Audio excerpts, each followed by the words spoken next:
What's up, guys? It's Salvajee from the Salvajee Cartel. We're back, of course, with another Salvajee Speaks. Today we're talking about the universal law of balance, or of course the balance of all things in the world. This is something that a lot of people are in denial of. This is something that a lot of people just can't understand or can't comprehend. And today I just want to share this perspective with you guys because, of course, I will touch upon this topic multiple times throughout this year because this is something that a lot of people really just need to understand.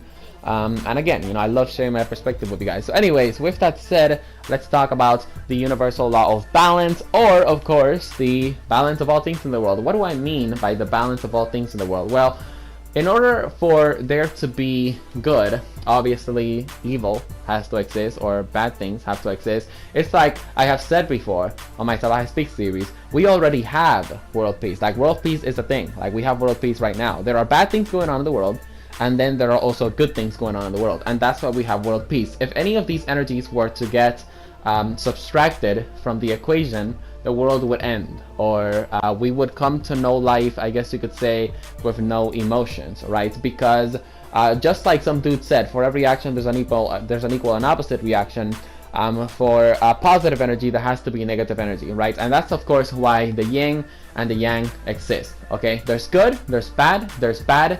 There's good in the bad, and then there is bad in the good. All right, and the reason for that is because of balance. Again, balance is a very important thing. Now, of course, let me give you guys an easier example that you guys can relate to when it comes down to the balance of all things in the world, because this is actually very often seen on successful people and spiritual people the most. I mean, you guys can notice these things really easily. All right, so let's talk about, let's just say, very successful entrepreneurs and businessmen. All right, now all of these guys, they just dominate the material world. They're just complete destroyers, right? In the material world, you see them with a lot of money, all of this stuff, but yet they completely lack the spiritual aspect of themselves. Like, they don't have any spirituality at all whatsoever. And of course, they actually say that they don't have spirituality or whatever because what's this thing called? Because they don't need it or whatever. They just make a random excuse for it. And of course,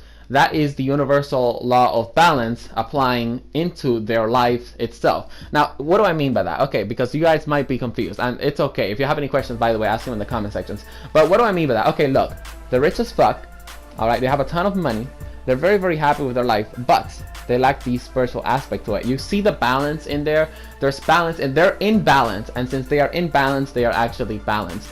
They are masters of the material world, okay, but they lack a lot of energy in the spiritual world. Again, there's a lot of good in them, but then there's also bad in them. That is balance. That's what balances those highly successful people. Let's talk about highly spiritual people. This is something that I see a lot in Instagram. A lot of spiritual pages, saying it's all about spirituality. It's all about manifesting. Again, these people, they're like masters of the spiritual world.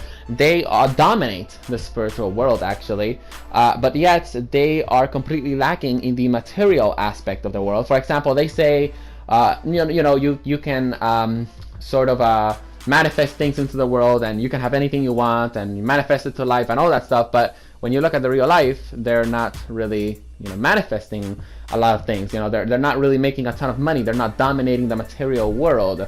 And again, that is the natural balance of all things in the world. You see, they are masters of the spiritual realm, but they are not masters of the materialistic realm. And of course, the excuse that the spiritual people will give you is like, it's not about materialistic things, it's not about me materialistic, all of that good stuff. Again, there is a balance within these people. All right, remember, the successful people, the millionaires, they're masters of the material world, but they lack energy in the spiritual world. And the spiritual people, they are masters of the spiritual world, and yet of course they lack energy when it comes down to the material world. There is a balance to it. Now, of course, some of you guys might be wondering, so, but Salvajee, you're such a fucking beast.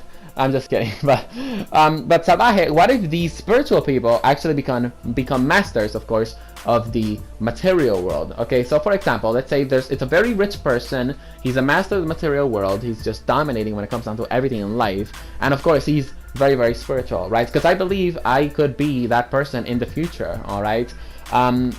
Well, of course, let's say that were to happen, right? That there was to be a person that was fully spiritual, and he would master the spiritual world and the materialistic world, then guess what, guys?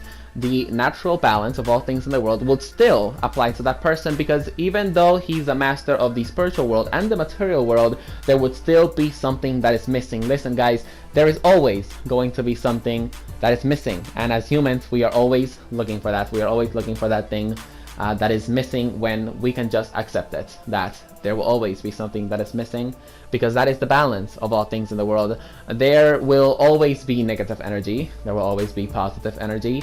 We need to come intact with this, we need to come intact with this realization, and of course, just accept it. When you accept the universal law of balance, when you come to the realization that good and bad things happen in the world, then you are one step closer towards, I guess you could say, quote unquote, enlightenment. But is there a thing as enlightenment? Because according to the universal law of balance and the balance of all things in the world, it's, you're always going to have something missing, because again, that's how the balance of all things in the world works. And of course, that is the end of the first part, actually, of the balance of all things in the world. I'm going to address this topic in a future date, because again, I really want to talk about the universal law of balance multiple times throughout Salvajee Speaks this year, because again, this is something that I love talking about, and again, I could make an hour video just talking about balance and all that stuff. I'll give you guys multiple examples, but I think today I shared a very, very important point across, so I'll leave you guys with this important point. Of course, if you guys enjoyed the video, drop it a like, subscribe to join the Salvajee cartel, check out the Salvajee Speaks playlist for more, or the most recent Salvajee Speaks, and I'll be seeing you guys